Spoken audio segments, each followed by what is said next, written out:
I once swore before my mother's coffin that I would never pick up a man in this lifetime.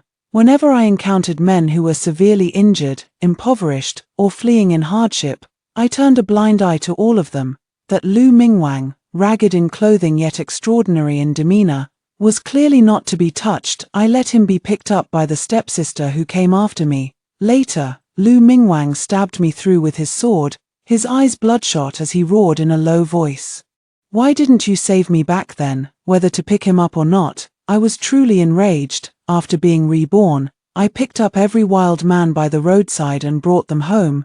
Damn it, you all just play together. Hello, everyone, welcome to my channel. Subscribe us to read wonderful stories every day. Now, the story begins. When I was young, my mother picked up a little beggar on the roadside. After cleaning him up, she found him quite handsome.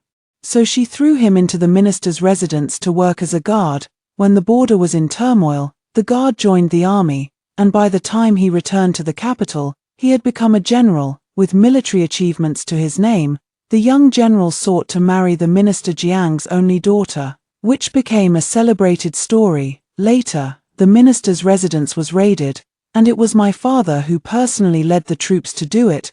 My father was in theft as a marquis.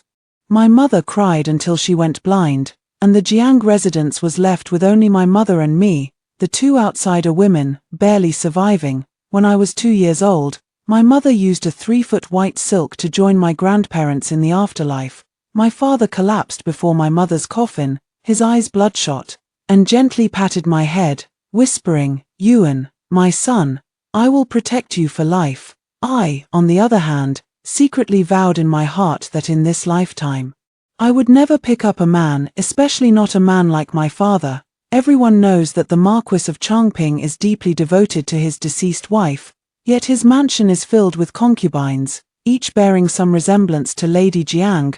Watching the constant arrival of illegitimate brothers and sisters, I can't help but feel that such devotion isn't even fit for a dog. Father kept his vow before the coffin, though the manor was filled with countless beauties.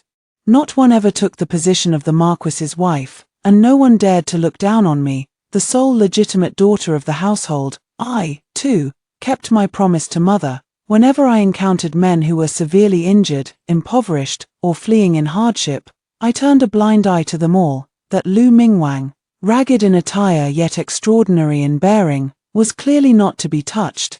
I let him be picked up by the half-sister who followed behind. When Lu Mingwang made a comeback, the first thing he did was to kill me, all because I had refused to save him in his time of need. That bastard, with so many people passing by him, why not just stab them all? When I opened my eyes again, I was back in my swaddling clothes. Seeing the mother I had missed for years, I burst into tears with a loud wah. My mother looked weary but mustered her strength to pick me up and soothe me. Starting over, I clung to my mother even more, sticking to her side day and night. It must have worked, because by the time she resolutely sent me back to my own room that night, I was already 3 years old. My tiny hands gripped her dress tightly, tears blurring her face in my eyes. "Mother, please don't leave me." The frail yet warm body embraced me for the last time. "I'm sorry, Yuana, mother is tired." I was born on the night the Jiang family was raided. Even with a second chance at life, I couldn't save grandpa, grandma, or mother.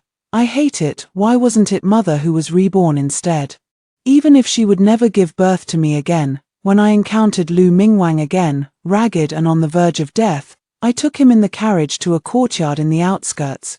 "Mother, it was the me from my past life who swore not to pick up men. Your child has not broken the vow made to you."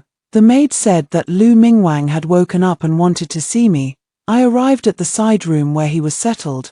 After Lu Mingwang had tidied himself up, he was truly handsome. And the maids secretly glanced at him. He dragged his still unwell body out of bed to bow to me. "Thank you, miss, for saving my life. If I ever prosper, I will surely repay you." Back then, when mother gave father food and shelter, and even provided travel expenses to send him off to join the army, he said the same thing. "Thank you, Miss Jiang, for your life-saving kindness. If I, Song, ever achieve success, I will surely repay you." Later, he produced letters from the minister's residence that showed collusion with foreign enemies, and under imperial orders, He led troops to exterminate the entire Jiang family.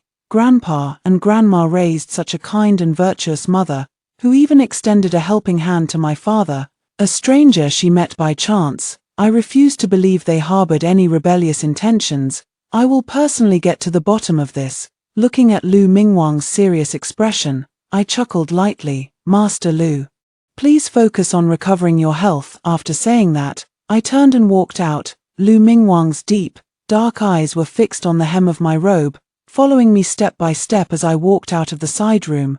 Then, I saw a courtyard full of men, each with a different kind of charm. Ren Lian, dressed in a blue robe, twirled the bone flute in his hand. Is this the new young master? Quite handsome, though a bit too slender in build. Zhong Lingshan, carrying a large blade on his back, clasped his hands in a salute toward me. Miss Song, my leg is much better now. Starting today, I can go out to work. Once I've saved enough silver, I'll repay you double for the recent expenses. I nodded gently. Yes, no rush. Xiao Yangqian, with her high ponytail, bumped into my leg and held up a misshapen bun with a cheerful grin. Sister Song, I learned how to make these buns from Grandpa Liu. Here, try one. Thank you, Akian.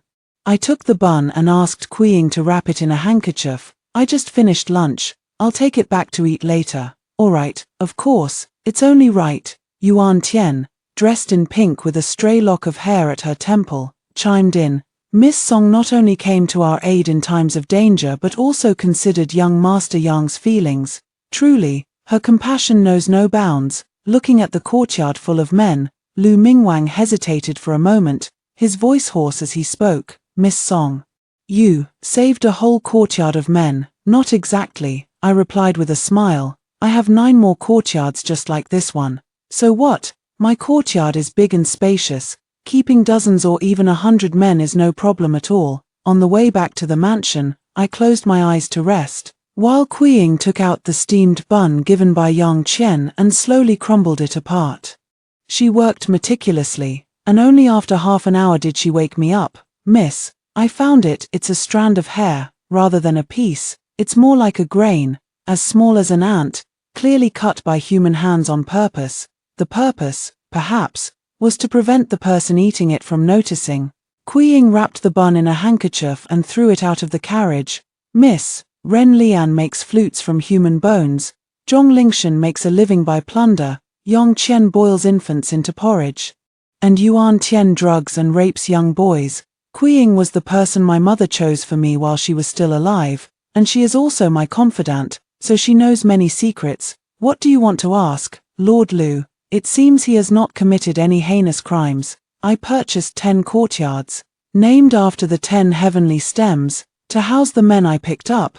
The layout of the 10 courtyards is almost identical, but the conscience of the people within them varies from good to evil.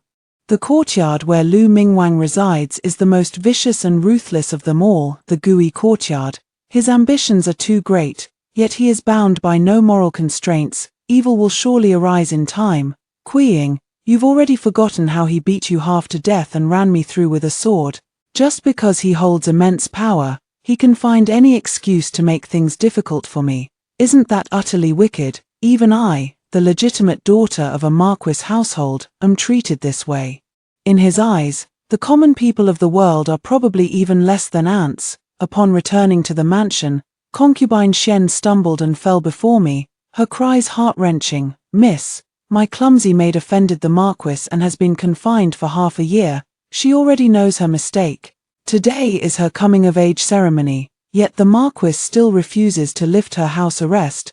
How will she ever be considered for marriage in the future? I beg you, miss, to show mercy and persuade the marquis. Jinna is of humble status. She only wishes to be betrothed to a respectable family and would never dare to compete with you for anything.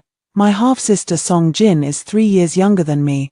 I was never in a hurry to find a husband anyway. So even if Aunt Shen tried to make amends, I wouldn't be upset. Aunt Shen, please get up, I'll give it a try. I didn't go to find my father first. Instead, I went to Song Jin's place. When I entered the courtyard, Song Jin was chiseling away at a stone with great effort. Beside her, a rockery was beginning to take shape. The small courtyard was filled with artfully arranged potted plants, ingeniously designed water features, and the only maid tirelessly polishing the chipped off by Song Jin. Song Jin's allowance is not enough to landscape this entire courtyard. It seems that during these 6 months of house arrest, she hasn't been idle at all. Seeing me step in, Song Jin stopped her work, tilted her head to look at me, waiting for me to speak first, neither humble nor arrogant, just as she left the impression on me, neither joyful nor sorrowful. Song Jin, what do you want to do? She swung the hammer down, striking with a loud clang. As you can see, elder sister, I'm tidying the garden. Passing the time, I shook my head. I mean, what do you want to do in the future? Song Jin looked at me and let out a bitter laugh. Elder sister, don't ask me if I want to, first ask me if I can. I looked down at her from above. Stay confined for no reason until father shows mercy, or come out with me and work for me. She sprang to her feet and answered, I'll work for you. I find it amusing. Aren't you going to ask what it is? She stared straight at me, a rare desire in her eyes. Elder sister, I want to go out. At night, I brought a pot of fine wine into my father's study. The moonlight mixed with the candlelight fell on his face, and his eyes were moved. I knew he was reminiscing about my mother through my face. He composed himself and returned to being a loving father. Yuana, do you want that girl Song Jin? I nodded in agreement. She is restless and needs constant watching. You must consider everything carefully. I will heed your advice. Father, Aunt Xian, once the most favored concubine, gave birth to my second younger sister, Song Jin. Unfortunately, the day of her delivery coincided with my mother's suicide by hanging. Father abandoned Aunt Xian, who was still at death's door, and held my mother's corpse. Weeping bitterly, he summoned all the household physicians and maids in an attempt to revive my mother. Aunt Xian, alone with only one personal maid, struggled to give birth to Song Jin, a child her father never favored. Song Jin's birthday is the anniversary of my mother's death. The character Jin in her name carries the meaning of end or exhaustion. Moreover, father blamed Aunt Xian for the complications during childbirth, which he claimed delayed him and prevented him from noticing my mother's condition in time. He deliberately avoided mentioning who it was that, by raiding the Jiang family and wiping out the entire household, drove my mother to lose her will to live, and who, 9 months ago, was intimate with Aunt Xian. My father has a low tolerance for alcohol and thus dislikes drinking, but today is the anniversary of my mother's death, and he did not want to remain too sober. I drank 3 cups of tea in his place, and he soon became drunk, clutching the jade pendant my mother left behind as he fell into a deep sleep.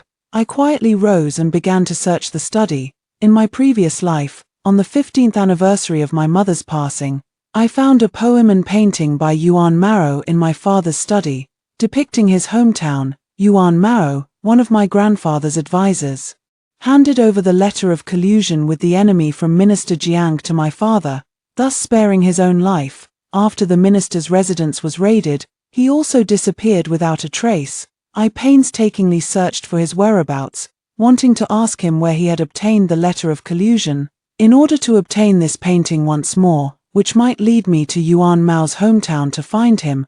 I deliberately waited until today, at the same time and place, and got my father drunk. At the same spot on the bookshelf, I found the familiar scroll and opened it with joy, only to find a portrait different from the one in my previous life. It had been 18 years since I last saw the portrait in my previous life, and many details had become hazy, which is why I wanted to study it again. But I am certain, this is definitely not the same painting as the one from my previous life. The painting from my previous life depicted the Gobi Desert, yellow sands, and an oasis. This time, it was of towering mountains, misty clouds, and lush forests, yet the inscribed poem remained the same: where the heart belongs, only the homeland. I scanned this painting of my homeland over and over, wanting to etch every detail into my mind.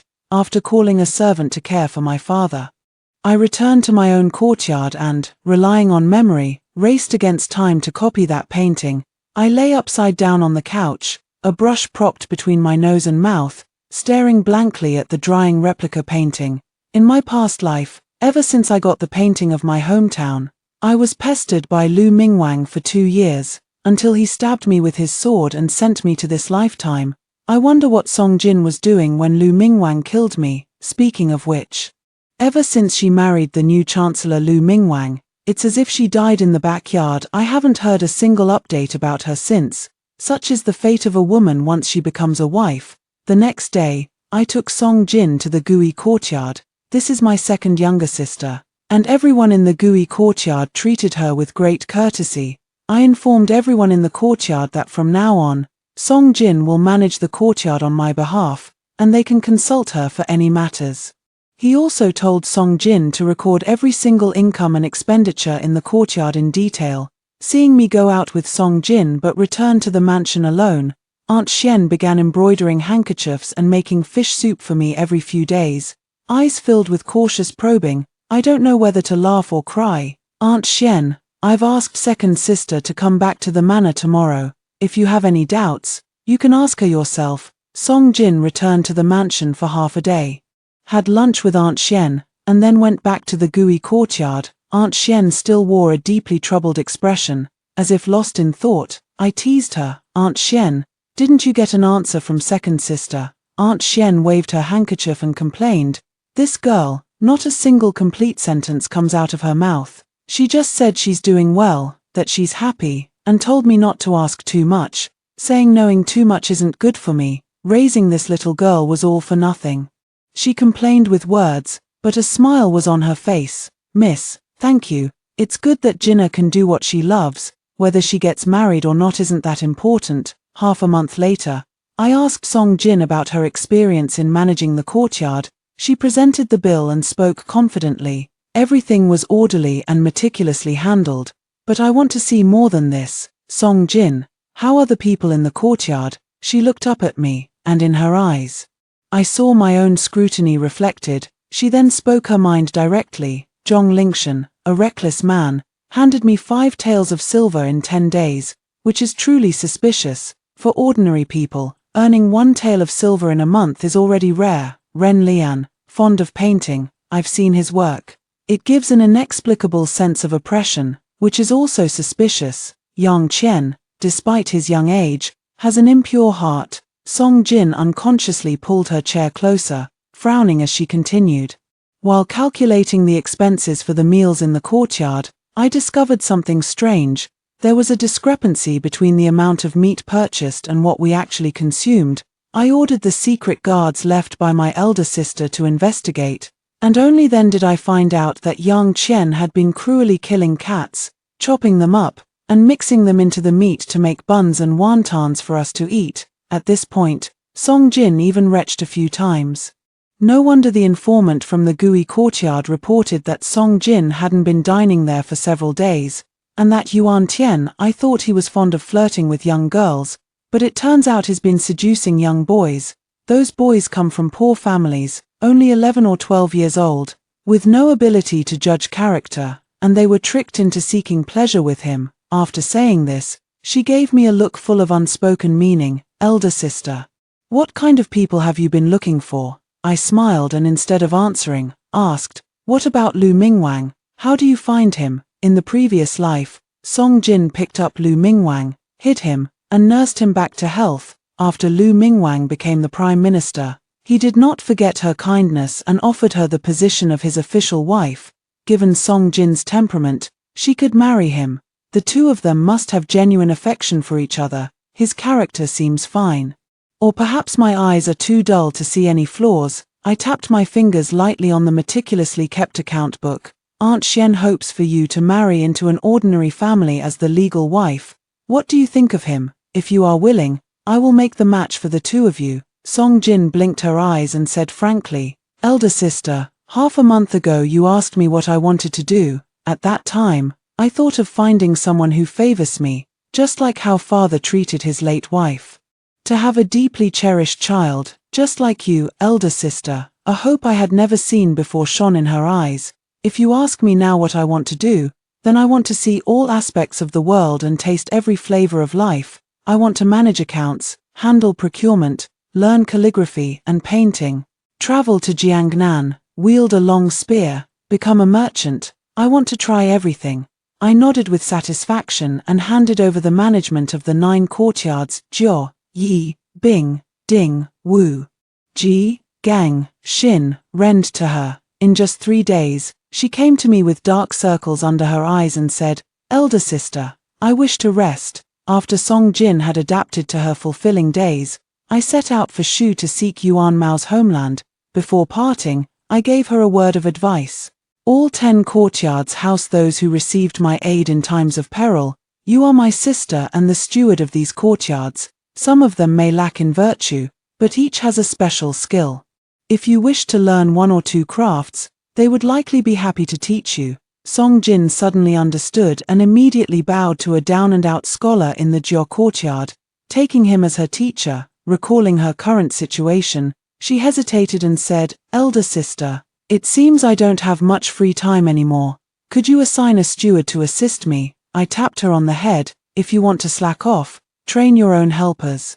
Recognizing and utilizing people is also part of learning.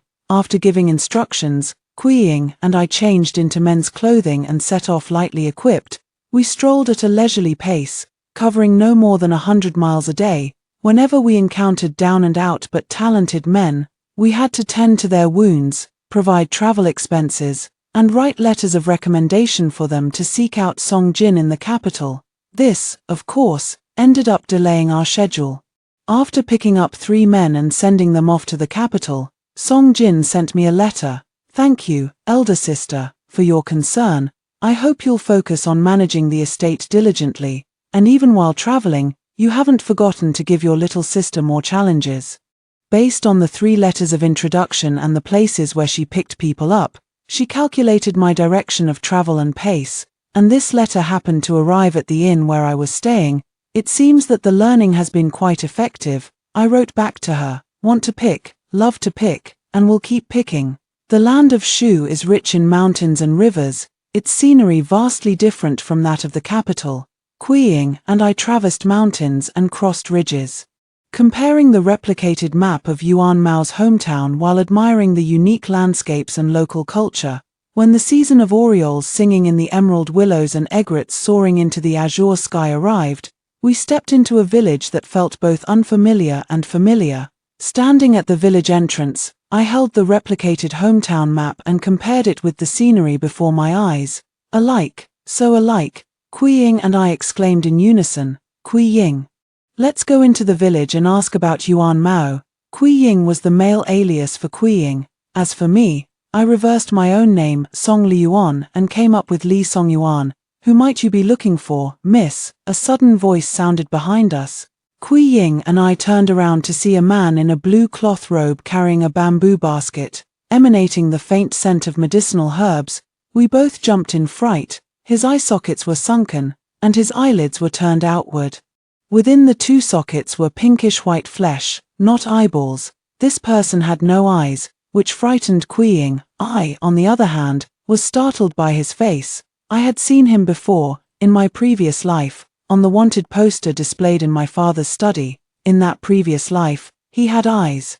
Yet he was equally terrifying, 1 eye with 2 pupils, a double pupil, said to be able to glimpse the secrets of heaven. Father said he was a rogue Marushan Taoist who practiced rituals using live human sacrifices, causing suffering among the people. The emperor ordered father to capture and execute him on the spot. In this life, he seems to be a blind, impoverished village doctor. Kui Ying cleared her throat and said with feigned solemnity, "We are men, it's just that our voices are a bit soft." The village doctor apologized in the direction of the voice. "I apologize, young master, though I have eyes. They lack sight, so I cannot see your face and mistakenly addressed you." I tilted my head slightly to look at him. "Your eyes," he smiled candidly. "My name is Liu Shan, I was born without eyes. Have I startled you 2 young masters, even back in the capital?" I had noticed that many unexpected changes had arisen in this lifetime. I thought it was just my changed temperament after rebirth, my habit of picking up men, that influenced the course of many events in the capital. But Liu Shan's double pupils turned into congenital blindness. How could I, who hadn't even been born yet, disturb the fate of a child born far away in Shu? The missing Yuan Mao and the completely changed Liu Shan forced me to rest in this remote Liu family village nestled among the Laird Mountains. There were no inns in the village, so Liu Shan warmly invited us to stay at his home. I didn't refuse and casually paid him half a tael of silver. He accepted it with a flushed face. My wife is pregnant. And I have no great talent for earning silver, so I won't stand on ceremony with you, young master. At night, Kuiying was tidying my bed for me. Just as we were about to sleep in our clothes, a soft knock sounded. The shadow guard, Xiao, leaned sideways by the window and whispered, "Miss, there is someone in the shadows. Their skills are not shallow, but for now, they show no intention of making a move against us." I instructed, "Keep an eye on them if possible. But be careful not to alert the enemy." Liu Shan took the silver and eagerly planned to take me to find someone the next day. "Young master, who exactly are you looking for?" Recalling the words of the secret guard from last night, I chuckled lightly and said, "You must have misheard, young master Liu. We merely wish to enjoy the pleasure of immersing ourselves in nature." I chatted with the villagers alongside Kuiying, discussing daily life while secretly inquiring about Yuan Mao's whereabouts. We learned that there were 3 families with the surname Yuan in the village, but none had a 37-year-old male member. I wasn't discouraged and continued to mingle warmly with the villagers. Amid the cicadas chirping, Liu Shan's wife's water broke. Liu Shan took out silver to fetch the midwife, pacing anxiously outside the room, while his parents, nearing 50, eagerly awaited their grandchild. Coincidentally, the covert guards came to report that the hidden figures had made a move, chasing after a man. According to them, the man was acting crazed, shouting, "You've got the wrong person, it's not me, I'm not." The covert guard asked me, "Miss, any orders?" "Save him, quickly." I mounted the horse with Kuiying and rode straight out of the village. By the time we arrived, my dozen or so shadow guards were already in a fierce fight with the other side, and shadow guard Xiao was holding a disheveled man who seemed to be on the verge of life or death. However, there was an unfathomable, obscure look in the shadow guard's eyes. After driving off all the enemies, shadow guard Xiao threw the man in front of me, hesitating as if he had something to say. "Don't hesitate, speak up," Xiao Anwei said in a low voice. "Miss, judging by their moves, the opponents are from the Marquis's residence. In the Marquis's residence, only my father and I are authorized to command the uniformly trained shadow guards." No wonder my shadow guards were holding back their lethal moves at every turn. You should know the identity of the person behind them. Those who wish to seek them out or return to the capital may leave today. After a long while, none of the shadow guards moved. It was worth it all these years. I gave them triple their monthly pay on top of the standard stipend from the Marquis's estate. "Father, why did you kill Yuan Mao? It really makes one overthink." Xiao Anwei splashed a pot of cold water on the disheveled man to wake him up. After a moment of frantic yelling, the man stared blankly around the room. "Yuan Mao, you've been hard to find." He waved his hands in a panic. I'm not, I don't know the person you're talking about." I looked at him with a sinister smile. "Whether it is or not, we'll know when we see the Marquis of Chongping. Let's set off and return to the capital." The secret guards took Yuan Mao with them, while I and Kuiying returned to the village to bid farewell to Liu Shan. After a day's absence, the Liu household was shrouded in a deathly stillness, the eerie atmosphere so oppressive it was hard to breathe. As Kuiying and I stepped inside, an elderly man with graying hair, dressed in a grey-brown Taoist robe and holding a horsetail whisk, followed us in. A sharp glint flashed in his clouded eyes. "I've heard the Liu family's newborn has double pupils and is unwelcome. Why not entrust him to my care?" Did Liu Shan give birth to a child with double pupils? At first, I suspected that Liu Shan had deceived me about being born without eyes, but after staying in the village for over 3 months, everyone said he was ill-fated, having his bright eyes taken by heaven at a young age. The vanished double pupils now appeared on Liu Shan's son, and the woman of the Liu family, holding a kitchen knife, half her body soaked in blood, glared fiercely at the old Taoist priest. "Are you going to take my child too?" After chanting boundless blessings of the heavenly Lord, the old Taoist priest ran away. Liu Shan, as if his soul had been drained, weakly held onto his wife's trembling arm. It turned out that Mrs. Liu had given birth to a child with double pupils. The midwife, trembling with fear, handed the baby to the grandparents and then scurried away, ignoring the woman who was still bleeding. Liu Shan personally went in to care for his wife, washing her body. When he finished and went to see his son, the mother avoided him, and the father was filled with resentment. Without telling the young couple, the elderly couple abandoned the child in the back mountains to be fed to the wolves. Double pupils were considered an ill omen, bringing disaster, and the villagers avoided it at all costs. After waking, the woman of the Liu family, in a fit of rage, mustered her weakened strength and slaughtered her in-laws. Liu Shan, holding his eyeless gaze, called out indifferently, "Father, mother, Yang." Only when he touched the two lifeless bodies and his damp, sticky wife did Liu Shan realize that everything was beyond redemption. After changing the Liu family's wife into clean clothes, Liu Shan tucked the corners of the quilt for his unconscious wife. I sighed softly. "What are you planning to do?" Liu Shan looked at his wife with a complex expression. "Naturally, report it to the authorities. Killing one's in-laws is a crime punishable by the death penalty." Liu Shan stretched out his hands, turned around in the room, touching this and weighing that. Then he stood upright in front of me. "After I leave, I trouble you, sir, to tell Iron to go away. I, Liu Shan, and the Liu family owe her." Liu Shan was imprisoned and would soon be executed. The charge was patricide and matricide.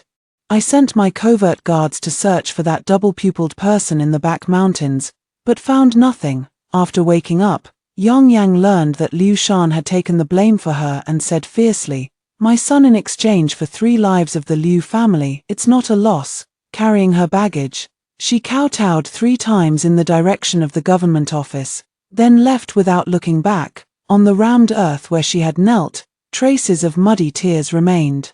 Liu Shan's parents could not tolerate the double-pupiled child at all. How did Liu Shan from the previous life manage to grow up safely and commit so many filthy deeds? A grim-faced old man barged into my memories, and I immediately called for my hidden guard, old Xiao. "Quickly catch that Taoist and bring him back." The old Taoist was found, but the situation was somewhat tricky. My hidden guards were protecting me and Kuiying, while a group of equally imposing men on the other side were shielding the old Taoist. After a long standoff, the other side spoke first. "I have already yielded Yuan Maro to you, miss. Today, this Taoist must be taken away by my men. I hope you understand, miss. If we return empty-handed, it will be difficult to explain to the master." I caught the hidden meaning in his words. In father's eyes, is this old Taoist more important than Yuan Mao? The man frowned and turned his head away sharply.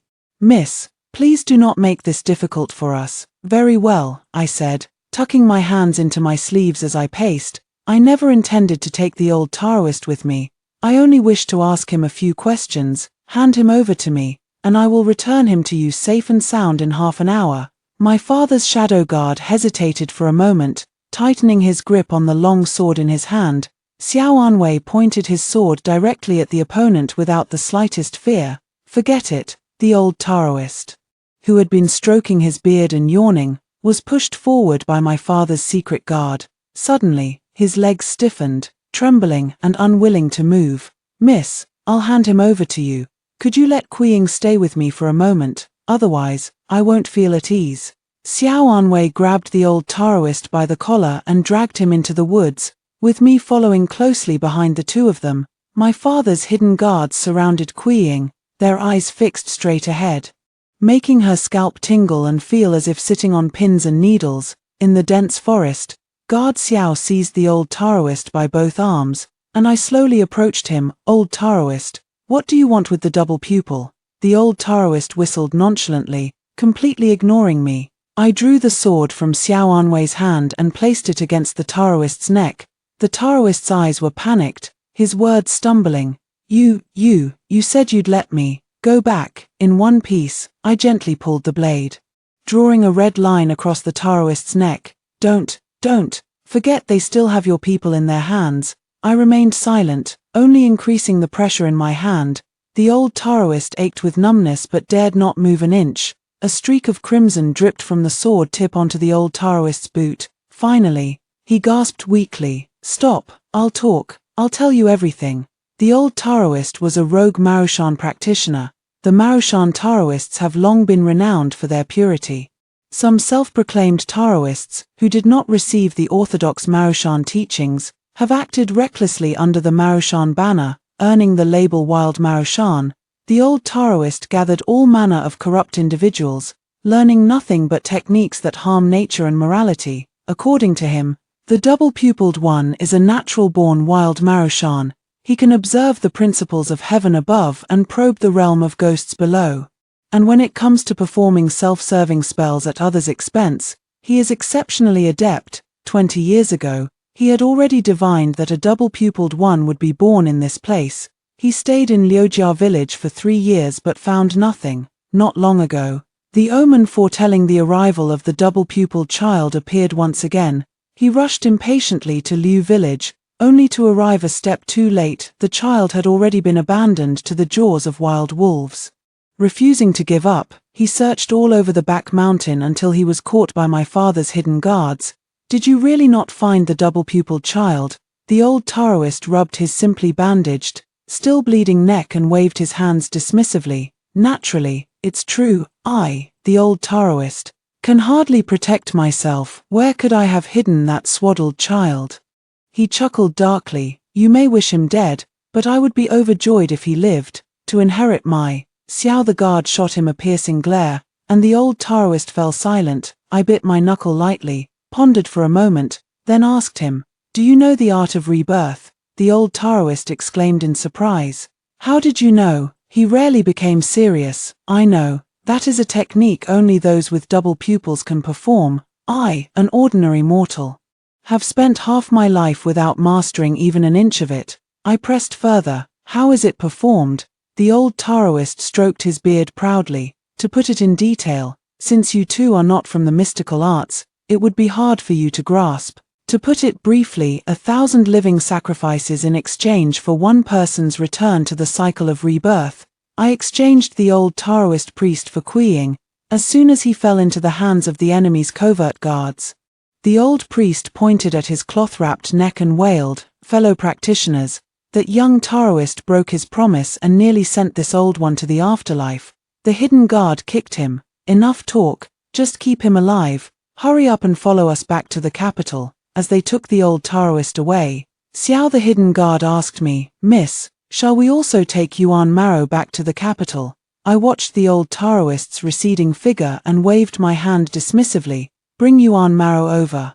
We're going back to Liu village. Our group escorted Yuan Maro in a grand procession into Liu village. When we pressed Yuan Maro into the first household with the surname Yuan, he rolled his eyes, shook his head, and pretended to be crazy. When we entered the second household with the surname Yuan, he dragged one leg and hung his head, pretending to be dead. When he entered the last house of the Yuan family, he was neither frantic nor agitated, his face expressionless, his mouth silent. This is the place. An old man and an old woman, leaning on canes, shuffled over trembling, their faces full of disbelief. Are you, Maroa? Yuan Maro stood rigid, unmoved, letting the elderly couple cling to him and weep bitterly. I leaned against the door, enjoying this fine show with endless patience, until the old woman choked with anger and collapsed, her body going limp. Yuan Maro hurriedly supported her, crying out in alarm, Mother! Suddenly covering his mouth, he looked at me in panic. I slowly approached him. Yuan Mao, you should know that falling into my hands is much better than falling into my father's. Is there something that can't be discussed in detail over a seat? Yuan Mao was reluctant to mention the matter of the former minister's letters of treason, and I didn't press him. Choosing instead to ask about things that were easier to talk about, Yuan Mao was not born to his parents. The elderly couple came across him while traveling with a merchant caravan through the desert, following a faint cry beneath the yellow sand, and took him in to raise as their own. This explains why Yuan Mao's homeland in his previous life was beyond the frontier, yet in this life, he is in the land of Shu. What about Yuan Mao's birth parents? I took out a map of the frontier and asked the elderly couple where they had found Yuan Mao. The elderly couple, their eyes dim with age, strained to see and pointed to the same spot after a difficult effort. I know this place well. In his early years, my father defeated the Wujiang tribe here. safeguarding the borders of Great Shia for over 2 decades. If I recall correctly, this place should be called Black Gold City. No. Black Gold City is a crucial border town with over 2,000 residents. How could it be completely unmarked on the map? I hurriedly asked the 2 elders, "What is the name of this place?" The 2 of them thought for a moment, then began to talk, one after the other. A name? It seems there isn't really a name. It's the first oasis after leaving the frontier, a place where caravans rest and water is abundant. It's strange, such a vast oasis. Why is no one settled here? 1,000 living sacrifices to bring one person back to life. 2,000 residents of Heijin City vanished without a trace. Besides me, there is another who has been reborn. The Liu family had already left. And in the following days, Kuiying and I stayed at Yuan Mao's home. In the previous days, to build good relations with the 3 Yuan families, Kuiying and I would check in on Yuan's parents every few days, asking after their well-being. In the eyes of the elderly couple, I was the one who brought back their son who had been missing for years, so they were even more grateful to me, making sure we had the best meat and eggs to eat each day, even though Yuan Mao was full of resentment. Chewing his food with puffed cheeks, one day, Yuan Mao said, "Miss Song, I've said all I can, please leave now." 3 days later, Yuan Mao said, "Miss Song, your wings are not yet strong enough. Even if I reveal the mastermind behind this, you lack the power to bring them to justice." 10 days later, Yuan Mao said, "Miss Song, once you have settled everything, I will testify for you." I clapped my hands in delight and exclaimed, "I've been waiting for you to say that, Kuiying. Pack your bags, we're heading back to the capital, Old Xiao. Gather everyone here. For this trip, I brought 17 covert guards with me. Apart from Guard Xiao, I left the 13 most skilled ones with Yuan Mao." I patted his shoulder. "Wash your neck clean and wait for me to drag you down to hell with me. Until then, stay alive." After bidding farewell to the Yuan family, I mounted my horse and was about to whip it into a gallop. Yuan Mao rushed out from the house, panting as he shouted, "Miss Song, what lies before you is an insurmountable mountain. Then I'll level it to the ground. Beyond the high mountains lie even more perilous great chasms, then fill them up." I rode through the forest with soaring fighting spirit. As the saying goes, too much abundance leads to loss. Suddenly received an urgent letter from Song Jin. "Father is furious, elder sister, save me." Without a moment's delay, I rushed back to the Marquis's residence, only to see Aunt Xian kneeling in front of father's courtyard. Her hairpins were all askew, and her knees were stained red. As I helped Kuiying to her feet, her eyes were shining, and she clung tightly to my leg. "Miss, I beg you," I softly agreed, and she fainted, entering the courtyard. The waiting secret guard led me to see my father. The dark room. Song Jin was bound by iron chains on her hands and feet, her plain dress stained with streaks of blood. She lowered her head and whispered, "Father." I truly do not know his whereabouts. The Marquis of Chongping, known for his modesty and gentle demeanor, placed his hand on the book without looking up, and said, "Continue." The executioner raised his whip, and I hurriedly shouted, "Stop." A whip struck Song Jin fiercely, adding another bloody mark to her body. I rushed to my father's side, pressing my hands on the book, and uttered 2 words through gritted teeth, "Father." With a wave of his hand, the executioner bowed to him and stepped back. He lifted his gentle eyes to look at me, showing concern like a father from an ordinary family would. "Yuana, you've been out playing for a while now. Did you enjoy yourself?" I suppressed my anger and questioned him. "Father, what wrong has second sister done that you would resort to punishment? Her intentions are impure, harboring a treacherous villain like Lu Mingwang. But I was the one who placed Lu Mingwang in the separate courtyard, and I was the one who arranged for Song Jin to go there." He was startled, slapping the table and rising to his feet. "You knew full well that in the previous life, Song Jin colluded with Lu Mingwang, leading to your death, yet you still allowed the 2 of them to meet and befriend each other. The one who killed me in the previous life was Lu Mingwang. Song Jin merely showed him kindness by taking him in." I spoke with a mix of anger and amusement, curling the corner of my mouth as I looked at him. "Father, how do you know about the events of the previous life?" I leaned forward, closing in on him.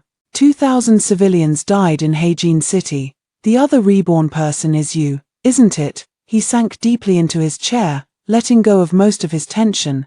"Yuana, I helped you be reborn, hoping you would discern the wicked and slay your enemies with your own hands. But you, on the contrary, took in Lu Mingwang and nurtured Song Jin." He patted the book he had just been flipping through, and I finally saw that it was Song Jin's handwriting, recording what she had learned recently. "I gave you the finest shadow guard, hoping you would act effectively and fear no danger. Yet you snatched Yuan Maro from my hands and even attempted to detain Master Wang." I opened my mouth to argue, but a large hand gently rested on my head. "May my child be both brave and resourceful, with remarkable skills. As a father, I am deeply gratified." Carrying Song Jin out of the darkroom, I felt frustrated at her lack of resilience. "You're so sharp-tongued, why didn't you defend yourself instead of just taking the lashings?" A faint, almost imperceptible sigh reached my ears. "Elder sister, he doesn't believe me."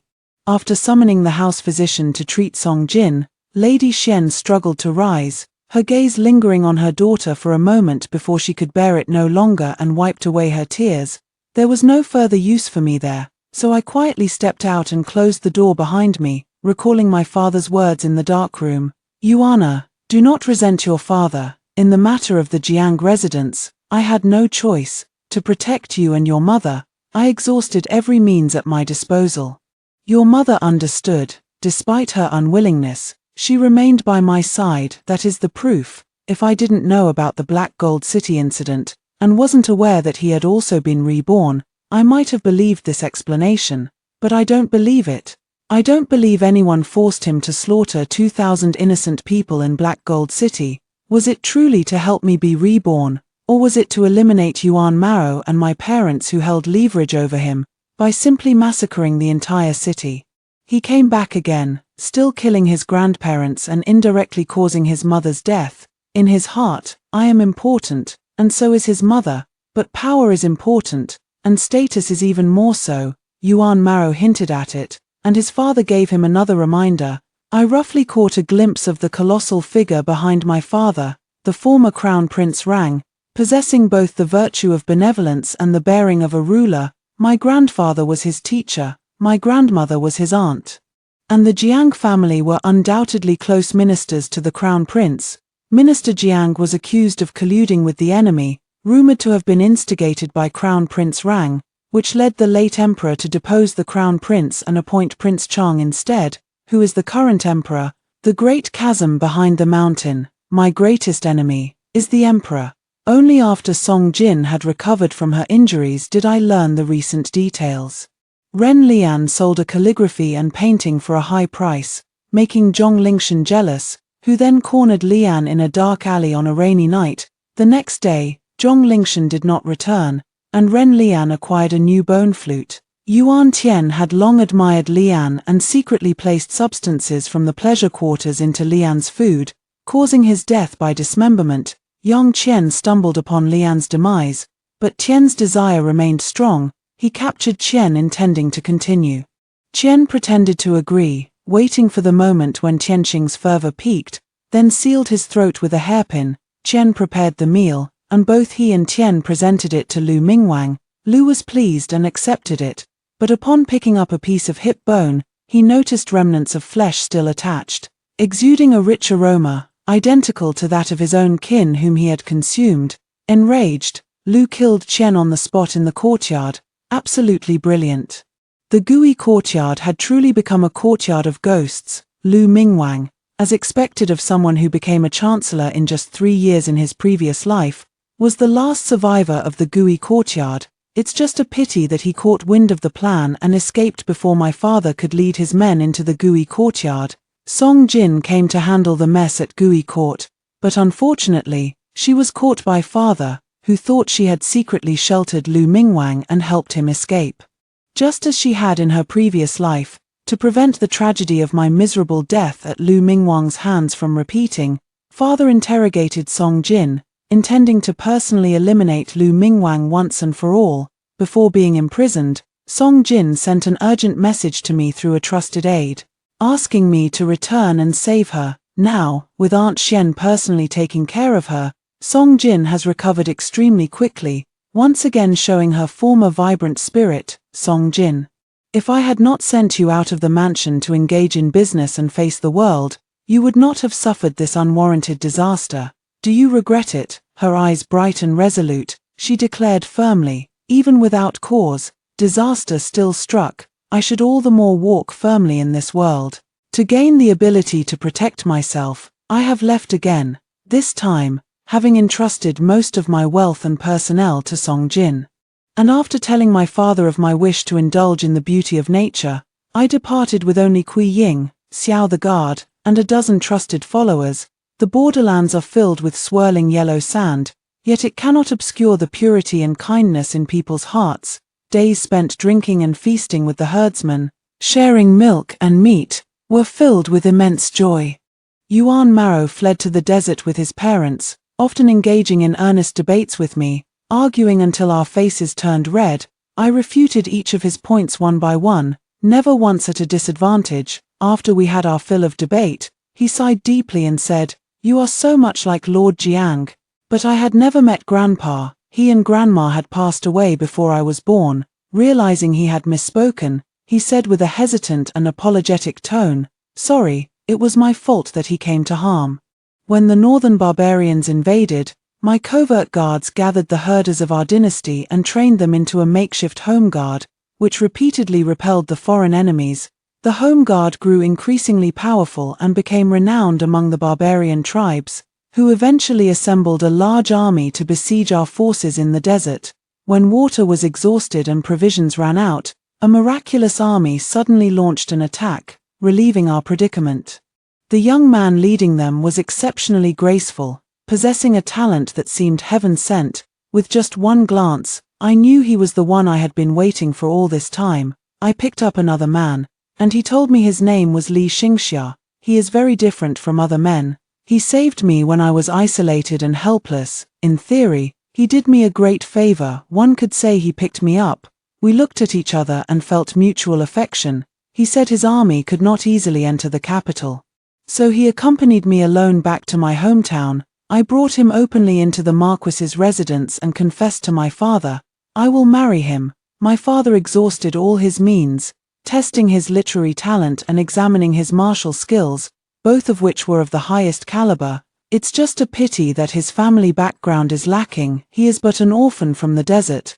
My father made the decision, granted, and let him marry into our family, 3 years away from the capital. Song Jin became renowned as a woman of intellect. People spoke of her not for her looks or lineage, nor for her virtue and propriety, but for her wisdom in counsel and discourse. She experienced countless lives as she wished, and in the end, chose the path she loved most. I rejoiced for her, yet she worried for me. Do you truly marry and become a wife, only to torment yourself? I remained silent, leading her into the bridal chamber on our wedding night. She refused in every way. Elder sister, I have said before, I do not seek the heart of one person, only to follow the desires of my own heart. Moreover, that is the one you love. Sister, I would never dream of competing with you. I scolded her. After learning from the finest in the courtyard for over 3 years, do you still believe that in front of a man, your only skill is to serve with your looks? She was filled with regret. It was my foolishness. The new room was bustling all night, and the 3 of us discussed until dawn. The day after the grand wedding, the red lanterns in the mansion still shone brightly. The newly appointed minister, Lu Ming, presumptuously proposed to my father, seeking the hand of the Marquis's daughter. Without hesitation, my father pushed Song Jin forward. Song Jin filed a lawsuit against her father, accusing him of abusing his daughter. Her words were filled with blood and tears, with the whip marks on her back and the testimonies of the Marquis's servants serving as evidence. Despite her considerable reputation in the capital, the only outcome she achieved was the severance of the father-daughter relationship, and she left with Lady Xian to live separately in another residence. Moving mountains is truly difficult, yet she was quite happy. When she came to see me off, she was completely at ease, light-hearted and carefree. She only questioned, elder sister, you just returned, and now you're leaving again. Lu Mingwang stubbornly insisted on marrying me, even going so far as to seek the emperor's decree. and said he didn't mind me bringing Li Xingxia along to the Prime Minister's residence. Apart from the few days when I first picked him up, I had little interaction with him. The deep affection he spoke of was not to be trusted in the slightest. Who knows what he intends to do by marrying me into his household, however. With him being the Emperor's new favorite and my father the old one, they have completely become enemies. I am more than happy to watch this drama unfold. It is vexing that I cannot stay close to the capital to observe it all in detail. Li Xing came down to urge me. Behind him, Kui Ying, Xiao Anwei, and others, along with the Hu Mansion servants and their families who testified for Song Jin, were all ready to depart. Song Jin was reluctant to part. Elder sister, wait for my return. Beyond the frontier, the snow piled up peak after peak. In the capital, the Marquis of Chongping and Prime Minister Lu engaged in open and covert struggles, exchanging blows time and again. My father had once pursued Lu Mingwang, and now Lu showed no mercy in retaliating against him. Perhaps old affections often lose to new flames. My father was at a disadvantage, relentlessly pressured by Lu Mingwang until he was stripped of his noble title. Meanwhile, Li Xing and I lived humbly in a small earthen house, watching military drills and training. The northern barbarians have been causing frequent disturbances. The county magistrate has reported to the imperial court several times, yet no aid has arrived. The magistrate sighed. These are but trivial matters like dust and dew. The Son of Heaven has no time to attend to them. I retorted. Is the northern barbarians sending troops to besiege our home guard also a trivial matter like dust and dew? After a pause, I questioned. Did you fail to report their military actions? How could the imperial court not take this seriously? The county magistrate remained silent, only sighing repeatedly. More and more herders joined, and Li Xingxia taught me how to deploy troops and arrange formations. My home guard grew stronger day by day, becoming a formidable force. The wind and sand were no longer as bitingly cold. Li Xingxia and I led the home guard north, arriving at the border of the Yi territory. The news that the daughter of the Marquis of Chongping and her husband, along with the herders, had spontaneously counterattacked the northern Yi spread to the capital, shaking the entire city. The foreign enemy that Minister Jiang had once secretly communicated with was none other than the northern barbarians. Now, his granddaughter has personally gone to subjugate the northern barbarians. The emperor seemed to recall how my father had slain his own father-in-law to help dethrone the former crown prince, and thus restored my father's noble title. When we first set foot in the barbarian territory, the capital mocked me for being an ant trying to shake a tree, overestimating my own strength. After all, the land of Sidi is cold and harsh. Those raised there are unlikely to achieve great things. When I captured 3 cities of the northern barbarians, the emperor sent some provisions, saying, "How can a herdsman turned general sustain himself? I hereby supply you with grain." He also sent a person, a newly appointed young general named Guardian of the Homeland, exactly the same as my army's name, so he could take over the command. Unfortunately, in his first month, Guardian of the Homeland suffered from acclimatization, had no appetite for food or tea, and lost a significant amount of weight. In the second month, he caught a cold and was bedridden. In the third month, his throat became sore, and he lost his voice. The emperor, concealing his anger, summoned him back and questioned him in detail. The Bao family general said that both I and Li Xingxia treated him with great respect, and the Bao family army also followed his orders. Then 2 cities were lost. As for returning to the capital, it was indeed because he couldn't bear the harsh cold of the northern frontier.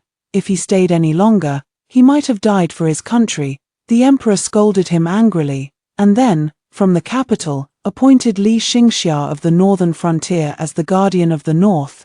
My army was also renamed the Northern Guard Army. Such a grand name it is now. If it weren't to dispel the emperor's suspicions and show that I only intend to defend our homeland, I would have long wanted to give it a more elegant name. Clearly, it was I who gathered the herders to form this army. So why were you appointed as the general? I snatched the sweet potato Li Xing had just finished roasting, blew on it, and took an angry bite. He patted my head and said affectionately, "I contributed both manpower and effort. My dear, why are you being so stingy? He devoted himself to every aspect of military training and personally led the charge in capturing cities. The Northern Guard army was orderly, unstoppable, and knew when to advance or retreat appropriately, something that neither I nor the herders could have achieved alone. Li Hang disbanded his massive army and integrated them one by one into the Northern Guard army. And what about the money I spent on buying grain and horses? I retorted without hesitation, snatching another sweet potato from him. He knows a bit about warfare, and I have some wealth in gold and silver. We are quite well matched.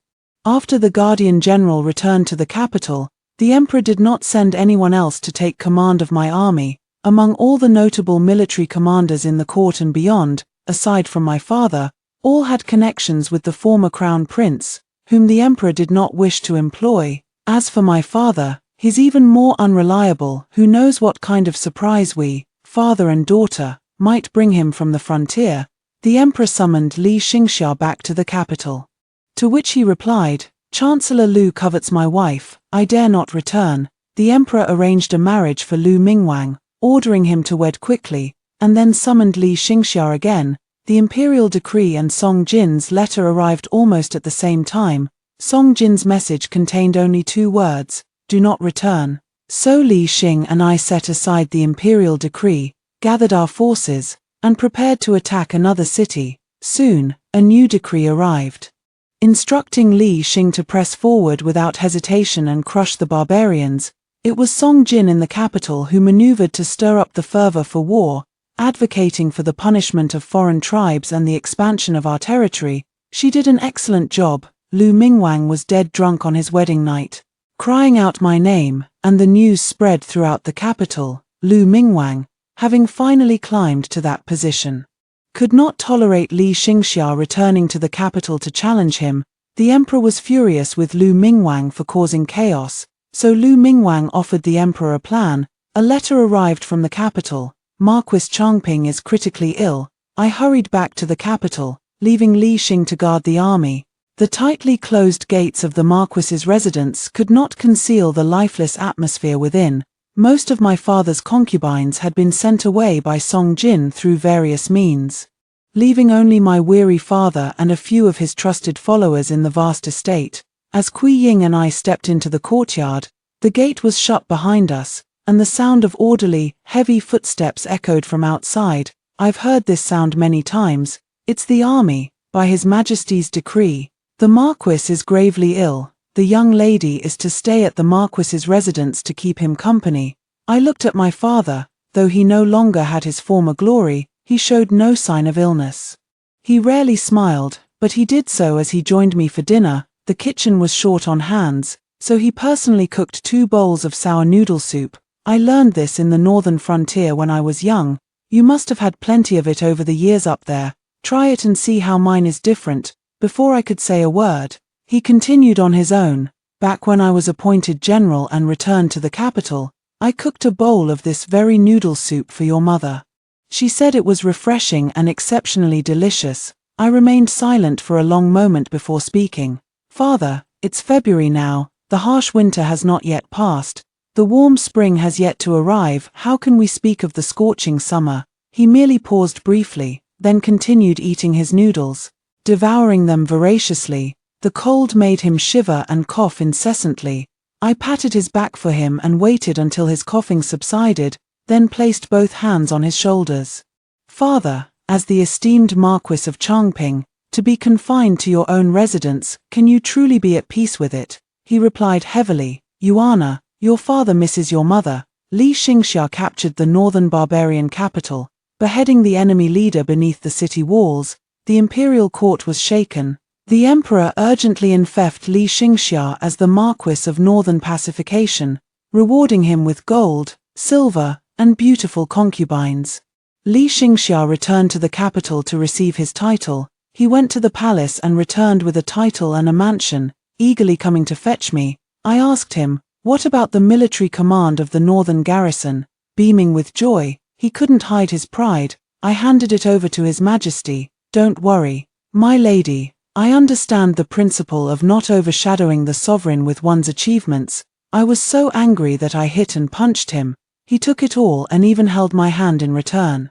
"My lady, You may have handed over the Northern Guard, but you still have me, your husband." He pulled me into his arms, and I caught a glimpse of a figure moving outside the eaves. I moved to the new residence with Li Xingxia, and my father was also released from house arrest, regaining his freedom. Only a year had passed in this prosperous and peaceful life before the emperor made his move. Li Xingxia was accused of still having ties to the northern frontier, and letters instructing his confidants to reclaim the military power of the Northern Guard army were found in his room. It's been over 20 years, and the emperor is still using the same old tactics. Li Xing was imprisoned and sentenced to immediate execution. I knelt before my father's courtyard until my forehead was bruised and bleeding. "Father, I beg you, save my husband's life." Father had aged even more.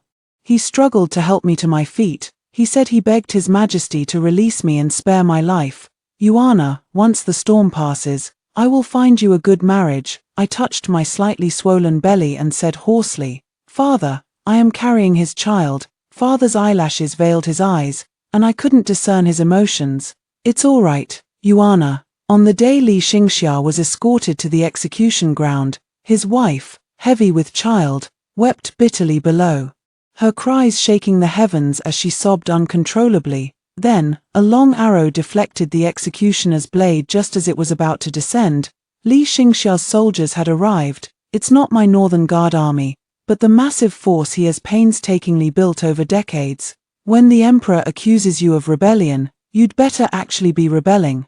The army crossed the border, abducted Li Xingxia, and his wife also disappeared without a trace. The emperor was furious. Had the Marquis of Chongping captured and placed him at the front of the army besieging the imperial palace. My father was at the mercy of others, hanging his head without a word. I did not show myself, only asked Li Xing to pass on a message to him. "Father, it's all right." His head hung even lower. Li Xingxia did not enter the palace, instead ordering his troops to surround the imperial grounds. Then, Song Jin appeared, forged letters accusing Li Xingxia of rebellion. The emperor's spies planted in the Li residence, and the Northern Guard army all testified that they had severed ties with Marquis Li. Song Jin gathered the evidence one by one and spread it throughout the capital. Everyone knows that General Li, after conquering the northern barbarians, was forced by the king to rebel. But being forced does not change the fact of rebellion. So I brought Yuan Maro along with the Marquis of Chongping, who is no longer quite lucid. Yuan Maro confessed everything that happened back then. The current emperor, formerly the Prince of Chang, conspired with the Marquis of Chongping to force Yuan Maro to fabricate evidence and frame Minister Jiang for colluding with foreigners, which also implicated the former crown prince. My father had no spirit left, only numbly agreeing to everything. The emperor, having framed loyal ministers twice and brought down the crown prince to seize the throne, lacks legitimacy and moral standing. Only one final, potent dose of medicine is still needed. The former crown prince, Li Rang. As for Li Xingxia, his surname is Li, and his given name is Xingxia. Li Xingxia is the descendant of the former crown prince, Li Rang. Impossible, absolutely impossible. The emperor, slumped on the dragon throne in the grand hall, was screaming without regard for his image. Below the hall, Song Jin had brought the supporters of the former crown prince, and they were numerous. Some had been demoted and were disheartened, while others remained in the court but were constantly suppressed. Song Jin traveled far and wide, gathering them one by one. Li Xingxia crossed his arms and raised an eyebrow as he looked at the emperor. "Imperial uncle, why are you so certain that this is absolutely impossible? Do not call me imperial uncle. You are not worthy." Li Xingxia stepped closer to the emperor, exuding an unbearable pressure. After all, my father was merely demoted to a commoner. His life was spared, and he was never stripped of the ability to marry and have children. Moreover, when he was demoted, he already had a son and a daughter. The emperor waved his sleeves, the dragon patterns embroidered with gold thread roaring silently. "Impossible. I clearly already." Li Xingxia pressed the emperor into the dragon throne, his sharp eyes glaring at him fiercely for a moment, making him swallow the rest of his words.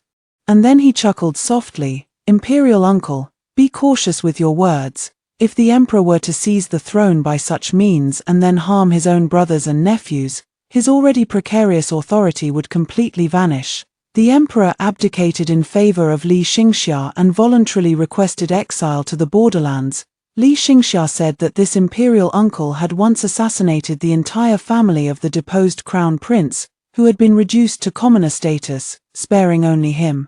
Therefore, he would also spare the deposed emperor's life. Leaving a political rival alive is considered an act of contempt. Li Xingxia ascended the throne, named me as his empress, and appointed Song Jin as his chancellor. Many were discontented with the female chancellor, among them numerous former ministers of the crown prince and a group of Song Jin's so-called friends in the capital. Li Xingxia simply stated, "Song Jin first guarded the capital for me and assisted me in defeating the northern barbarians, then she mediated on my behalf, helping me ascend to the highest position.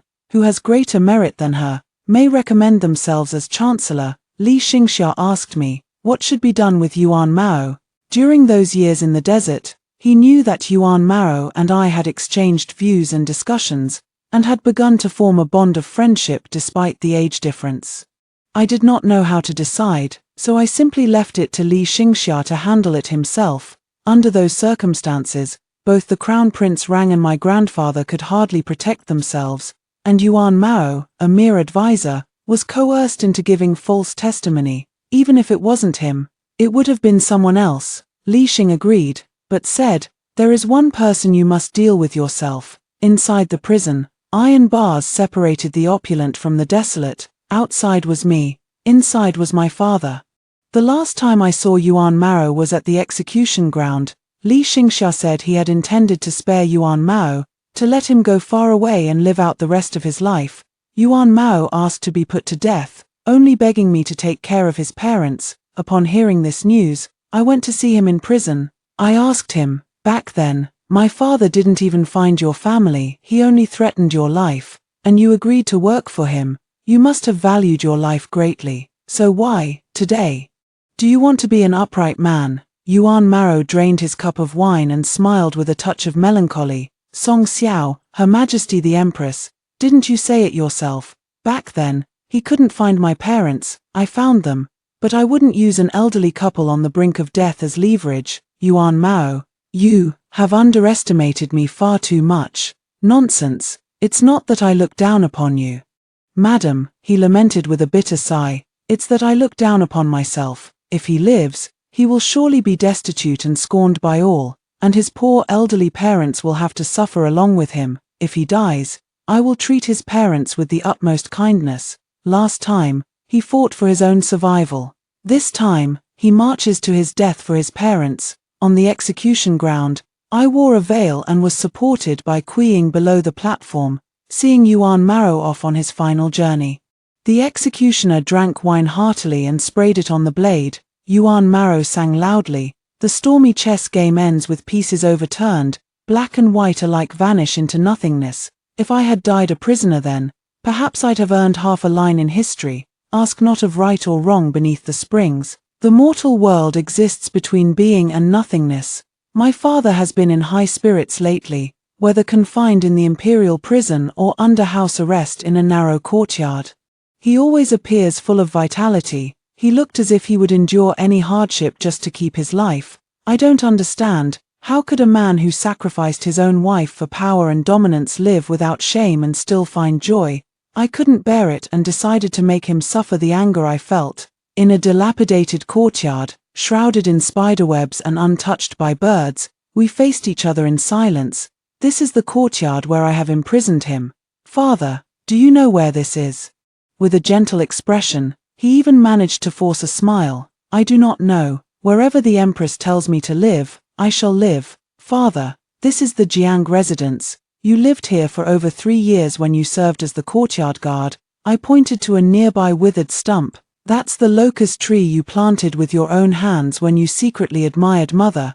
Don't you remember?" His expression turned somewhat unnatural. I strolled around the courtyard on my own, examining the surroundings with great interest. Then again, after Minister Jiang's family was purged and their property confiscated, the Jiang residence has been haunted by wronged souls every night. After all these years, it has become like this. It's only natural that Father can't recall. Father, You once single-handedly slaughtered every soul in the Jiang manor with your sword, sparing not even the servant child hiding in the well. You must be quite familiar with this estate.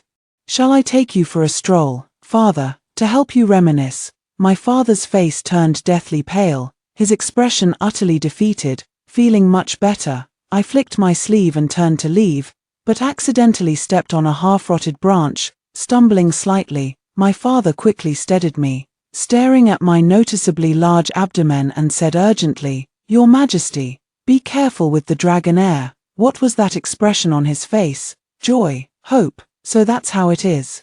I am the only one in Li Xing's harem, and I hold the position of empress. This child, still in the womb, has witnessed his father's ascension to the throne, making it exceptionally noble. It almost means that if it is a boy, he will undoubtedly be the crown prince. My father, who is greedy for power and wealth, has been a general and a marquis, but he has never been the maternal grandfather of the next emperor. Father, you value this child so much. Unfortunately, I'm afraid I have to disappoint you. Xiao, the shadow guard, said he had discovered Lu Mingwang's trail, and I urgently asked him to take me in pursuit. The place where the secret guards caught him was, by sheer coincidence, the same desolate woods on the outskirts where Lu Mingwang had stabbed me to death in my previous life. He was forced to his knees in a pile of withered leaves by my men, his eyes dark and gloomy as they fixed on me. I had no part in Prince Chang's plot to usurp the throne. What crime have I committed? I sat upright in the bamboo chair, looking down at him with a contemptuous smile. I'm already married, yet you insist on marrying me, forcibly seizing a common woman. You cannot escape the punishment for your crimes, and death is not an option either. He struggled unwillingly for a moment, only to be pressed back into the dirt with even greater force, gritting his teeth and saying, "I merely once admired you. Why must you hunt me down to the very end, coveting the emperor's woman? Your life is over," he yelled at the top of his lungs, almost resentfully. "You even let Yuan Maro go, yet you insist on chasing after me." I pondered for a moment, then nodded in agreement. Just as a glimmer of hope appeared in his eyes, I decisively added, "Only His Majesty and I know the truth about Yuan Mao's case. You eavesdropped on royal secrets. You cannot be spared." Lu Mingwang was truly enraged, utterly beside himself. You, but he didn't finish his words. For I thrust my sword through his left chest, and blood gurgled from his mouth. In case his heart was on the right side, I pulled the sword out and stabbed his right chest as well. In case he had taken a fake death pill, I cut off his limbs and stabbed each of his facial features twice, so even if he were to come back to life, he'd be a cripple. I couldn't stand the cripple Lu Mingwang either, so I had the shadow guard help him relax his body a bit, threw his head off a cliff, tossed his upper half into the river, and fed his lower half to wild dogs. Now he's definitely dead for good. To prevent his rebirth, forget it, I'm at my wit's end. We'll just have to settle it with a fight later. I am far along in my pregnancy and cannot leave the palace easily. So Li Xingxia stays with me day and night. When he attends court, he brings me along and lets me observe state affairs from behind a screen. The sight of Song Jin in court attire, solemnly arguing with others, always makes me chuckle. Behind the curtain, Li Xing occasionally glanced at the debates among the court officials below, while also frequently patting my head, holding my hand, and caressing my pregnant belly to keep me from getting too bored. Life continued peacefully like this until the woman behind the curtain suddenly went into labor. The court session was suspended, and Li Xing hurriedly accompanied me back to the palace for childbirth. A cry of a newborn broke through the air. Fulfilling our heartfelt hopes, the midwife joyfully exclaimed, "Congratulations, Your Highness, it's a little princess." I carried the princess to Li Xingxia and gently touched her soft, chubby cheek. "Your Majesty, it's a daughter." Li Xingxia's smile did not fade. "No matter, we'll just plan a few more steps for her." Li Xingxia's identity was exposed, even with my assistance in covering it up for many years. The palace is full of ears and eyes, and there are always walls that leak. Moreover, she personally gave birth to a princess, making it difficult to conceal, and within a few days, the news had already spread. In the court, still behind the curtains, Li Xing was not yet in good health. Struggling to hold up his weary head, Zhong Tan, the Vice Minister of Rights, took the initiative to strike first. Your Majesty, we are aware that the Emperor has allowed you to preside over court from behind the screen, but it is merely to conceal his advanced pregnancy. The princess has already been born. Your Majesty, why go through this unnecessary formality? I found this reasonable, so I lifted the curtain, stepped down from the dais, and stood before him, staring directly at him. Zhong Tan stumbled back a few steps before steadying himself, stammering, "This is against protocol," I asked with great interest. "Which rule does it violate? How can there be a woman in the court?" He pressed his lips together, glanced at Song Jin who was squinting at him, then looked toward the figure of the supreme ruler behind the curtain, and weakly added, "How can a woman from the harem interfere in state affairs?" Li Xingxia's deep voice came from behind the curtain, tinged with a hint of laziness. "Your words are most reasonable, my lord." Zhong Tan's eyes brightened slightly, and he straightened his back a little. "By our decree, Song Li, for his meritorious service in accompanying the imperial carriage, is hereby enfeoffed as the Marquis of Anning, granted 1,000 taels of gold, and bestowed with a fief of 10,000 households." While Zhong Tan was still stammering, This is not proper," I swiftly stepped forward, performed a kowtow, and declared loudly, "Your servant thanks your Majesty for the reward." The court was as if a snake had slithered in, with hissing sounds rising one after another. Zhuangxi stepped forward, feigning deep distress. "Your Majesty, you have deceived us so bitterly by ascending the throne as a woman." Li Xingxia's figure straightened up, and a faint voice came forth. "When did I ever say I was a man?" Zhuangxi said with grievance. "Your Majesty has always presented yourself in men's attire." Li Xingxia said helplessly, "I plan for the state's affairs. Women's clothing is truly cumbersome, let alone during military campaigns. How about this? To prevent future generations from disguising themselves as men, we will design a set of women's styles for official robes, merchant attire, and military uniforms. Are you satisfied, my dear minister? It seems reasonable, but it is utterly unreasonable." Zhuangxi hurriedly asked, "What does your Majesty mean by this?" "Naturally, it is to allow women to enter officialdom, engage in commerce, and join the military." Li Xingxia sighed with regret. "The sons and daughters of our great Yu dynasty are capable of wielding the brush to bring peace to the world and mounting horses to secure the realm. To confine women within the inner chambers is to clip half of our own wings. Every time I think of it, it fills me with sorrow and deep melancholy." Zhuangxi made a desperate argument. "Your Majesty, you are a woman. And the Empress, the Marquis of Anning, is also a woman. How can two women marry each other?" Li Xingxia found this reasoning compelling and thus declared, "By my decree, if two women are mutually devoted, they may join in matrimony." Zhuangxi exclaimed in shock, "Your Majesty." Li Xingxia added another remark. "Men can also be with each oath." Your Majesty, the Minister of Works, who had his only son late in life and who happened to be a cut-sleeve, hurriedly interrupted. "Your Majesty is of the highest honor, not bound by gender. Let us discuss other matters." Li Xingxia rubbed his temples and said lazily, "My Empress has been enfeoffed as the Marquis of Anning and is no longer suitable to remain in the Empress's position. I wish to select consorts. What do my esteemed ministers think?" The court officials took a sharp, silent breath, struck with shock. Li Xingxia's close confidants, already aware of her female identity, naturally paid it no mind. In the eyes of those rebellious ministers, steeped in patriarchal traditions and ingrained with male superiority, it was as if the wild throne itself was beckoning. In their view, the newborn princess was naturally unqualified to be the heir. If their own sons were to become the empress consort and help the emperor give birth to a dragon son, that would make the legitimate eldest grandson the crown prince.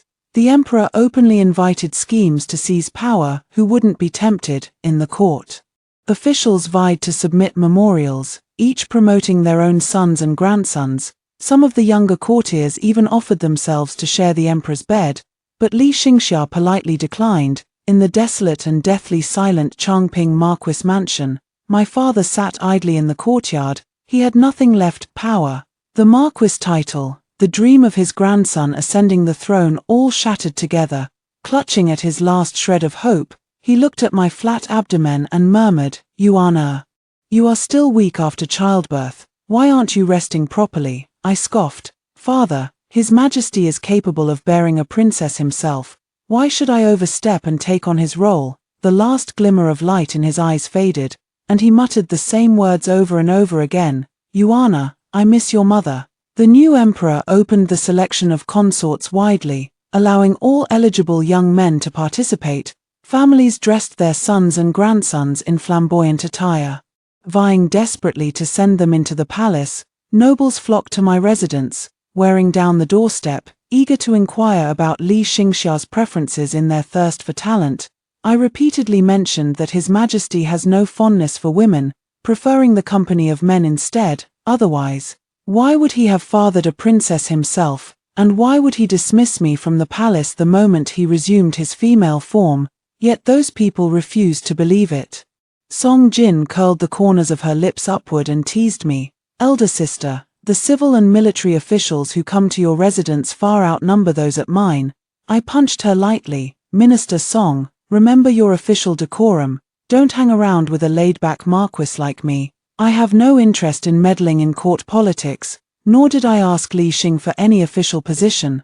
I sought only some empty fame and wealth, and my wishes have been fulfilled. Song Jin took a small sip, lost in thought, and asked me, Elder sister, after all these years of planning, what is it that you seek? If you had stayed peacefully under father's care, given his affection for you, he would have chosen a good husband to marry into the family, and you would have become the young mistress of the marquis's household. This marquis's estate would still be yours. Song Jin wanted to ask. After going through so much, I made her the prime minister and placed Li Xingxia on the throne. While all I asked for was a powerless marquis title, I asked her in return, Song Jin, what is the highest position a woman can achieve? In the past, it would have been the wife of the emperor, a motherly figure to the nation. Now, it is to be enfeoffed as a marquis, appointed as a minister, or even proclaimed as an emperor or a king. Under the new policy, women are no longer bound by the law and can pursue what they wish to achieve. However, the invisible rules of propriety still confine them. But Li Xingxia, Song Jin, and I all say there is a possibility that they need not spend their entire lives learning on serving husbands and raising children, or depending on others. They can climb high mountains and tread 1,000 rivers, because some have already done so. Like my mother, those from prominent families with only one daughter need not entrust their daughter to a man. A woman can uphold the family on her own. Thus, they would not invite a wolf into the house, playing the dirty game of devouring the family's legacy and returning it after 3 generations. This is what I desire now. In the future, women will fight for it themselves. My father has fled. The broken courtyard's lock swings empty. The house stands deserted. Xiao the guard said the men who took my father were few, but each was nimble and skilled. They were caught off guard, allowing them to succeed. Let me guess, what could he be planning now? Resorting to a method he never used before. Even in times of repeated setbacks and humiliation, I dispatched all my men to search for my father's whereabouts. I also sought assistance from Li Xingxia, who ordered all the guards in the capital to help me find him, relying on years of trust from our cooperation. With just one sentence, the deposed marquis has grand ambitions. Li Xingxia handed over all her people to me without further questions. After a thorough search throughout the capital for 3 days and 3 nights, we finally found my father at the mountain peak outside the city. From here, one could overlook the entire city. A simple altar was dedicated to the Emperor of Fengju, with a massive Taiji Bagua diagram drawn in cinnabar, surrounded by several death-defying warriors. At the cliff's edge, an old Taoist stood beside my father. In the very center of the Bagua diagram was a young child. The child, dressed in a white robe, had a dazed gaze, with 4 pupils visible in his eyes. A double-pupiled child. I drew my bow and shot an arrow toward my father's leg. The arrow was deflected by his death guard. My own guards behind me quickly raised their crossbows, arrows narked and ready, but I hurriedly waved my hand to stop them. The man was no longer dressed in finery. His figure had thinned somewhat, and in his eyes there was neither desolation nor sorrow, only resolve. I stepped forward slowly. My father waved back the death warriors who were about to draw their swords and quietly watched me. Father, You had them perform the ritual here. Do you know who the sacrifice is? He glanced at the city below the mountain and casually revealed the shocking truth, without a trace of emotion. Naturally, it's someone from the capital. 1,000 people will suffice. He forced a faint, bitter smile. Yuana, this time, your father won't take you along. You've become too unpredictable. You nearly made it impossible for me to perform the rebirth ritual again. I slung the bow and arrows over my back, cautiously approaching him step by step. Father, have you forgotten? The sacrifices will vanish completely in the next life, just like the 2,000 citizens of Heijin City. You and Mother are both from the capital. If 1,000 people disappear from the city, what chaos would that cause? In the next life, would you even be able to meet Mother and fall in love with her again? The old Taoist stared almost frantically at the child with double pupils at the center of the formation, yet dared not step into it. Wishing he could tear off his own head and throw it in for a closer look, the young child, devoid of joy or sorrow, tossed the 3 copper coins in his hand. Once, twice.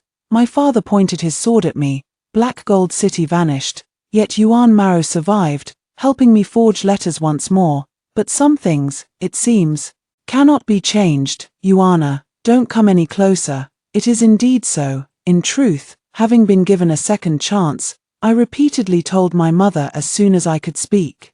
Find Yuan Mao, and perhaps we can overturn the Jiang family's wrongful conviction.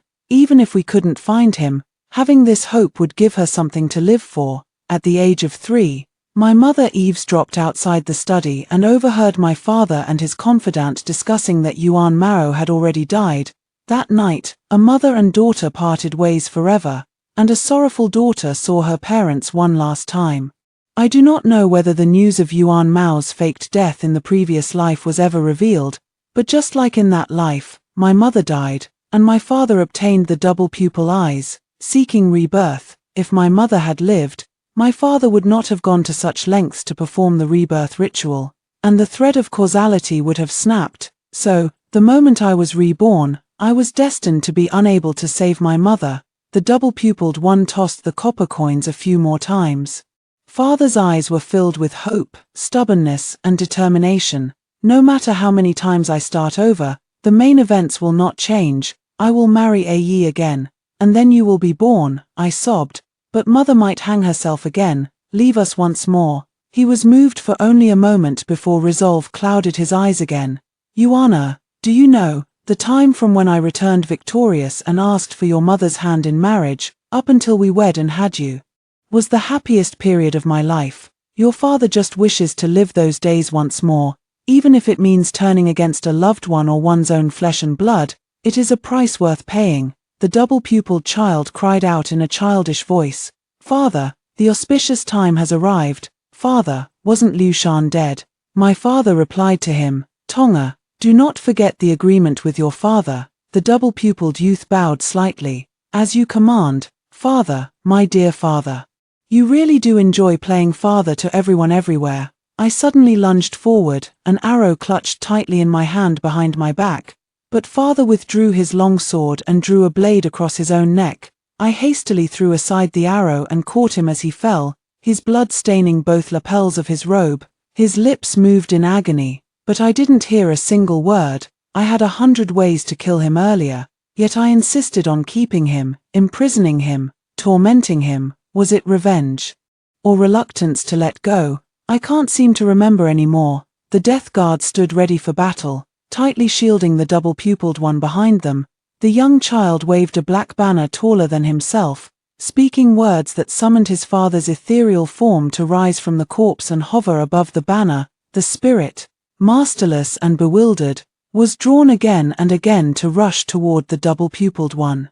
I saw the sky above the capital wide open, the sun sinking in broad daylight. After speaking for a long time, I realized my father had been stalling for time. And so had I. The guards cleared a path, escorting someone forward quickly. The person I was waiting for had arrived. That person had coarse cloth wrapped around their head, a slightly sallow complexion, looking both delighted and anxious. She cried out in sorrow, Child, come to your mother. She was Yang Yang, the biological mother of Chong Tongzi. I had been keeping track of her whereabouts and brought her to the capital 3 days ago when my father went missing.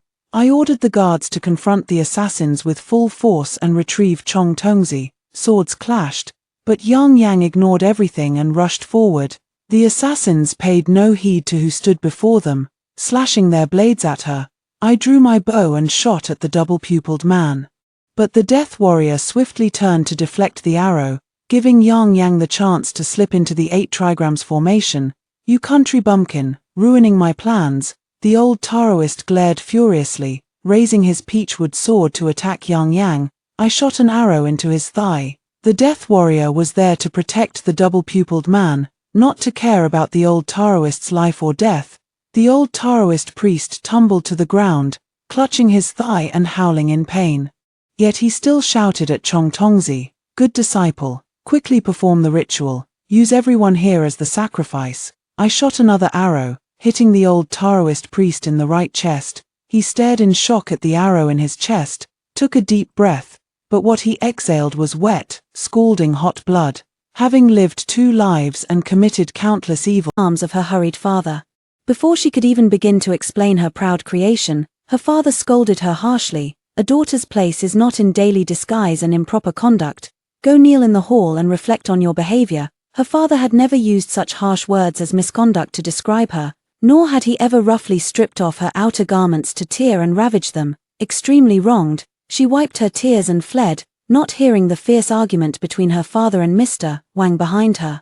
"Your Highness, do not hesitate, only in this way can the bloodline be preserved, and there will be a day to rise again. I never knew Mr. Wang could be so ruthless. Xinga is also my flesh and blood, it's not her fate to bear, why force it upon her?" Li Xiaoxing vowed in the hall that she would not speak a word to her father for 10 days. The birthday gift for next month, a wooden sword she carved herself, would not be given to her father anymore, but to her mother instead. Fuming with anger, she suddenly heard the sound of weapons and arrows. Unease gripped her heart. Dazed, she walked out of the main hall and saw her third uncle, his clothes stained with blood. Third uncle raised his sword toward her, and she was at a loss. Just then, a subordinate came to report that the imperial grandson was dead. His body verified it was indeed him. Third uncle sneered, lowered his sword, and left with a flick of his sleeve. Li Xiaoxing walked out of the courtyard. Father, elder brother, mother, not a soul remained. Suddenly, her body felt weightless. She was lifted and carried in several leaps, scaling walls and vaulting rooftops, until they landed in a dark alley. Grief surged forth, but a large hand covered her mouth and nose. It was Mr. Wang. "If you wish to end the last bloodline of the crown prince, then cry out loud." Li Xiaoxing bit her lips tightly, shedding tears in silence. In vain, the master had brought her into the vast desert. Here were her father's trusted followers, all gloomy and devoid of any vitality. Every time I look at her, hope and disappointment merge into one. Hope, for the bloodline of the crown prince. Disappointment, for what? Mr. Wang spoke bluntly. If it were the imperial grandson who survived, we might still be able to stake our lives on a fight. Li Xiaoxing was puzzled. She and her elder brother looked exactly alike, and her strategies and arguments were no less impressive. "Mr. Wang, am I not capable to avenge my father and brother, to strike down the enemy with my sword? Am I not capable?" Mr. Wang sighed and shook his head. "A woman's body cannot accomplish great deeds." Li Xiaoxing studied with relentless determination, applying herself 100-fold, 1,000-fold to everything she had once liked or disliked. Her father's trusted aides lamented the ways of the world, but only when teaching her did they muster half their energy. She learned to dig canals and divert water, channeling the Hay River into the desert, stabilizing a stretch of fertile land to cultivate rice. In the first year of the bountiful rice harvest, the master who had taught her water management techniques stroked his beard and sighed. "Blue is extracted from the indigo plant but is bluer than it, yet it's a pity that having only provisions is of no use in the matter." She traveled across the wilderness, committing all the grasslands to memory, and purchased breeding horses to raise herds. The groom who tended her horses sighed. "It is truly a regret that such fine steeds are matched with us old, weak, and ailing." She roamed far and wide, gathering herders driven to desperation by foreign tribes and homeless victims of disasters, providing them with food and teaching them the art of marching. She has an army now. With a fledgling army, she encountered the elite cavalry of the barbarian tribes for the first time. Li Xiaoxing ordered a few men to drag branches and run across the desert. From a distance, It appeared as if there were tens of thousands of troops. The barbarian tribes were terrified and fled in fear. After several disguises, they were finally seen through by the barbarians, who flew into a rage and launched a renewed attack. As the two armies faced off, the barbarians realized with shock that they had been driven farther and farther from the water source by the great army of the Mirage. Li Xiaoxing had long since ordered his men to store water, though the barbarians, plagued by thirst, showed signs of fatigue. Their attacks grew even fiercer in an attempt to end the battle quickly. Li Xiaoxing mounted his horse and personally led the army into battle. In the heat of the battle, a sudden sharp pain pierced his lower abdomen, faintly staining the horse's back red. Dizzy and drenched in sweat, he nearly lost consciousness. He fastened himself to the horse's back with a leather strap, tying his legs and waist, a desperate move, for if he fainted, he would become a living target on the battlefield. Even so, if I were to die, the horse would still carry me across the battlefield. Temporarily steadying the army's morale, fortunately, it was a narrow victory. Her subordinates hurriedly untied the tightly fastened leather straps for her. She clung to her last breath, waiting until Mr. Wang arrived. Sir, after long hours of fighting on horseback, I have endured the jolts, but a sharp pain stings my abdomen. My body is weak. When she awoke, Mr. Wang had found a woman to care for her and taught her how to manage her monthly cycle. Mr. Wang said she had grown up. Mr. Wang also changed his address, calling her young master. Why is it that a woman's body cannot achieve great plans? While Li Xiaoxing was in a deep slumber, Mr. Wang pondered all night long. Lack of talent is a virtue, inaction is action. But these are the words society uses to discipline. The true differences between women and men are the monthly menstrual cycle and the burden of 10 months of pregnancy, which hold women back.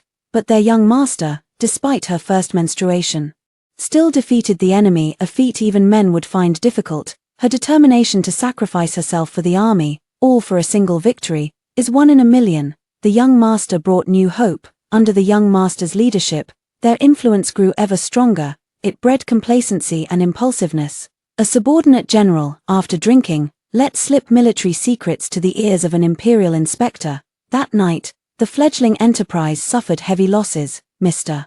Wang stood before the army with a broadsword, his expression fierce, and personally executed the general who had leaked the secrets. He recounted the faults, which were his own. The first time was after the crown prince was deposed and before he was assassinated by Prince Chang, when he lured the young master into wearing the crown prince's grandson's robes, hoping he would die in his place.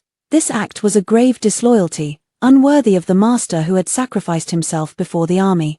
Li Xiaoxing could not stop him in time, only managing to catch a few words in his dying moments. Young master, with your innate brilliance and having mastered all I have to teach, I have nothing left to impart. Today is the last time, and the last time I can be of help to you. Young master, do not cry. After Mr. Wang's death, everyone was struck with grief and remorse, each confessing their own faults. After a night, military discipline was strictly enforced. Years later, the army had taken shape, but the capital's forces were weak, and the situation remained unclear. Li Xiaoxing heard that a noblewoman from the capital had fled to the desert, leading the nomads in a counterattack against the northern barbarians. The daughter of the Marquis of Changping, Song Liyuan. Not only was she the granddaughter of his father's mentor and Li Xiaoxing's cousin, but also the daughter of a political rival. Li Xiaoxing couldn't figure out her stance and had been secretly observing her for a long time. Seeing her surrounded at the frontier, she fiercely drew her bow to shoot at the enemy, all while hurling curses. You hypocrites, who rely on exploitation to gain power, only know how to bully women, you despicable scoundrel. Bullying the weak and invading our land. Take this arrow from your granny. Wait until I rise again, and I'll make you all weep with fear. Li Xiaoxing burst into laughter. Giving herself away, Song Liyuan called out to her, help me escape, and I'll repay you 100-fold. What do you say? Li Xiaoxing smiled faintly and nodded. Later, they had many stories. 3 years into Li Xingxia's reign, the imperial harem was filled with handsome men vying for favor. While the court was rife with open and covert conflicts, she implemented new policies, with Minister Zhong in support and Minister Liu in opposition. That very night, Li Xingxia summoned Attendant Zhong to her chambers. As night fell, the contraceptive soup was given to Attendant Zhong. Once the new policy is implemented, shall we have a child of our own? Attendant Zhong was overjoyed, and Minister Zhong also gave his full support to the new policy. For 7 or 8 years, aside from the eldest princess, not a single child was born in the imperial harem. Li Xing demoted the Grand Princess to the Crown Prince and bestowed upon her the Eastern Palace. The court officials were in an uproar, and the powerful nobles who had gone to great lengths to send their sons and grandsons into the palace openly rebuked the emperor in the court. Li Xing waved his hand, "Execute them." Heads rolled, and the emperor enumerated their crimes. Li Xingxia recounted one by one: those who embezzled disaster relief funds, those who bullied men and dominated women, and those who accepted bribes and leaked imperial examination questions. The court officials guilty of petty theft, who had not yet been purged, dared not even look at Li Xingxia. She was no longer the young ruler who had first arrived in the capital. Now, she sat firmly in her position. After the court session, Li Xingxia, in a pleasant mood, went to the secluded villa of her third uncle. Once an emperor's body, now, with all four limbs disabled, the eunuch took out a wooden box, and Li Xingxia clapped his hands, placing the box in front of third uncle. Inside the box was her cousin, third uncle's eighth son. Third uncle's eyes were wide with fury, his voice hoarse as he roared, cursing her as a vile wretch, worse than a beast. Li Xingxia scratched his ear, as if hearing celestial music. "Third uncle, you still have 2 sons and over 30 nephews. On your birthday next year, I'll send another one to visit you. You must live well, so you can meet each and every one of them. The 8th son of the third uncle should be 17 this year. Of course, if he is still alive." The head in the box still bore the face of a 10-year-old child. In the year of his ascension to the throne, Li Xingxia had already exterminated all descendants of the third uncle, just as the third uncle had once done to the former crown prince Rang. Li Xingxia stored them frozen in an ice cellar, bringing one each year to celebrate the birthday with the third uncle. Should you pick up a man by the roadside, that question shouldn't even be asked. Your well-being should never depend on a man.